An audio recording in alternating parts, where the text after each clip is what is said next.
Hey guys, welcome back to my Hey guys, welcome back to my YouTube channel. I'm Nick Pummels. Hey guys,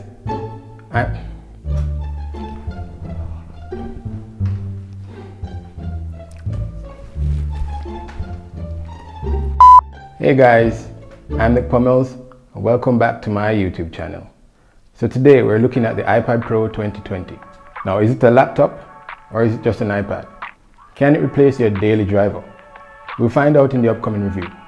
Let's go!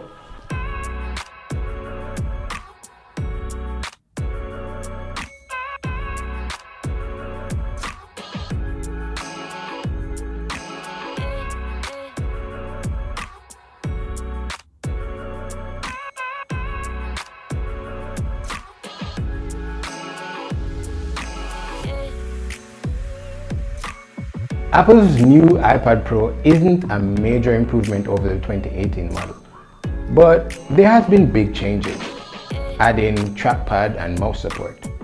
Of course, the iPad does a lot of things that a Mac or PC doesn't. You know, with them adding pencil support, that's leaps and bounds over the competition. The 2020 iPad Pro is gorgeous and powerful, but I'd say if you can afford to spend this much on an Apple device, you're better off go with a Mac. Now let's talk about pricing and design.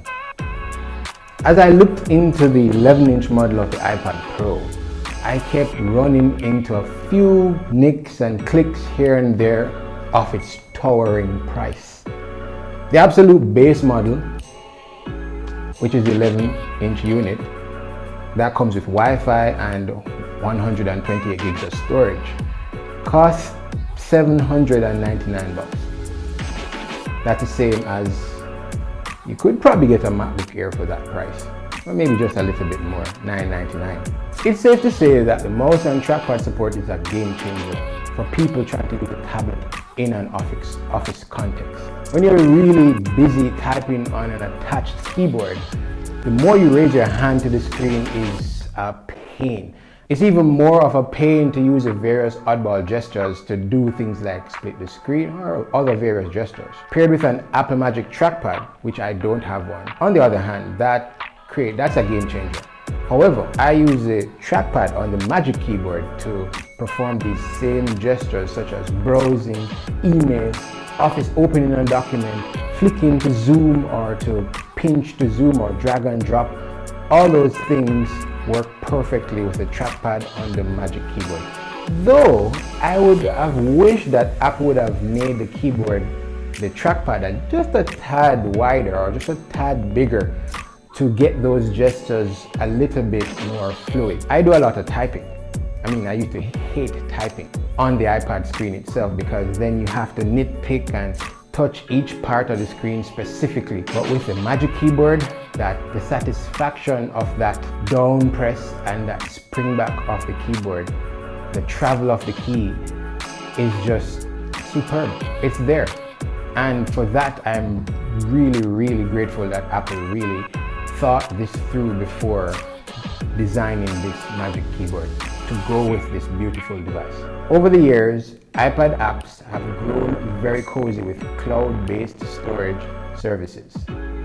You can hook most professional apps up to iCloud, Google Drive, Dropbox, OneDrive, and also use iPad's File app to upload and download files from those servers. For me, I have the 128 gig model, and in that sense, storage can run out pretty fast if you're doing a lot of work. I do a lot of drawing, I do a lot of designs, I use Procreate a lot, and I create big files. Along with my iPad, I got a lacy 2 terabyte storage hard drive to transfer off those files. So as soon as I realize that my storage is being consumed by a lot of large files, I simply port them over. I also do a lot of editing of videos on my device. I have to move those files I use Luma Fusion, so I have to move those files over from the iPad to the external. If ever I need to go back to those files, they're always there on my external. While iPad OS is steadily improving, its lack of good solution for multi-application file usage still puts it behind the competition.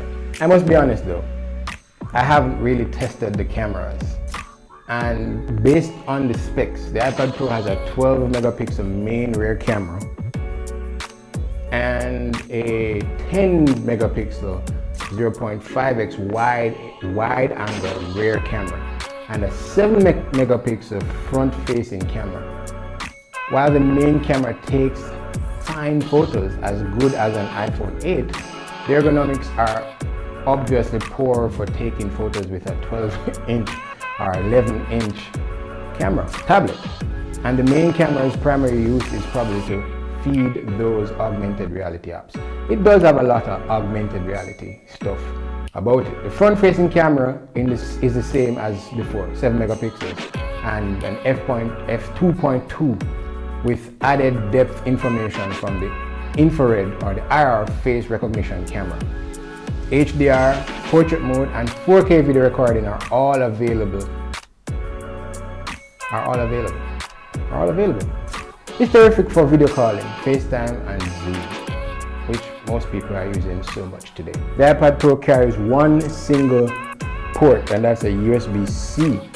Although Apple's official keyboard carries a second USB-C port that has charge pass-through or charge-through. Whilst you plug in the keyboard, you charge the tablet simultaneously. The Apple Pencil is charged at the top section of the keyboard magnetically, so it pretty much snaps into place and charges therefore. For battery life, I got about 7 hours tops of streaming at full brightness over Wi-Fi, which is good for an iPad. Apple generally assumes you'll use the device at half brightness, which can almost double the battery life. Think of it as a 11 to 12 hours of that level. I'm a little bit disappointed in the 18-watt charger that comes with the iPad. So it took 2 hours and 40 minutes, roughly 2 hours, 30 minutes thereabout, to reach a full charge. The good news is that the iPad Pro has a USB-C power delivery and will work faster with chargers such as even the Mac. Finally guys, let's talk about the pros and the cons of the iPad Pro 2020. So on the Pro side, it's lightning fast. It has a beautiful screen, speedy AR rendering, and high quality cameras. Have to give it that. However, on the cons side, it's expensive.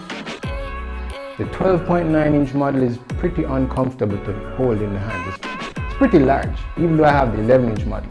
So guys, we've come to the end of another video. Thank you for tuning in, thank you for watching, thank you for liking, thank you for subscribing, thank you for leaving a comment down below. Tell me what you want to see more of. And just before you go, we have a surprise. We have a giveaway. We've hit our 100 subscriber count. And as a result of that, I just want to thank you guys. Just want to throw back something to you for subscribing, for staying loyal, even though I haven't posted consistently in a while. And I promise that this will change. I will begin to post more videos so that you can tune in and just enjoy the content. However, we're giving away a $30 Amazon gift card. I will leave the information in the description below as to how you can enter this giveaway. So guys, just like, subscribe, share with your friends, leave a comment down below. Tell me what it is that you want to see more of, and I will try and make it happen for you, just for your entertainment. Anyway, thanks for tuning in guys. Thanks for checking out my videos. Thanks for checking out my channel. And I will see you in the next one. Peace. Where am I going to get this?